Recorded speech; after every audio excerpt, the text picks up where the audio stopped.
Hi everyone, let's make mutton today. मटनलाई चाहिँ हामीले आगोमा बनाउन लागेको हो। आगोमा बनाएको टेस्टै छुट्टै आउँछ नि त। तेल पाकेपछि तेलमा प्याज हाल्यो, प्याजलाई भुटेर बेसार हाल्यो। बेसार हालेपछि चाहिँ हामीले मेन चीज मटन चाहिँ हामीले पहिल्यै बोइल गरेको थियौं। बोइल गरेर चाहिँ हामी फ्राई गर्न लागेको छौं।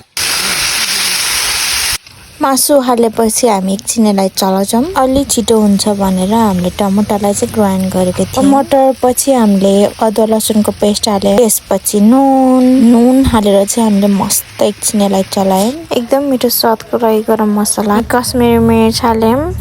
कश्मिरी मिर्च हालेर एकछिन हामीले यसलाई चलायौं। अनि यस्तो भयो।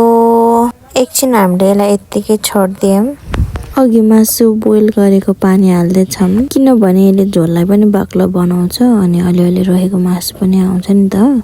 फाइनली हाम्रो मटन चाहिँ रेडी भयो। तपाईहरुले सोचिरहनु भएको छ होला यो मटन कति धेरै केको लागि भनेर। यो चाहिँ हाम्रो रेस्टुरेन्टको लागि हो।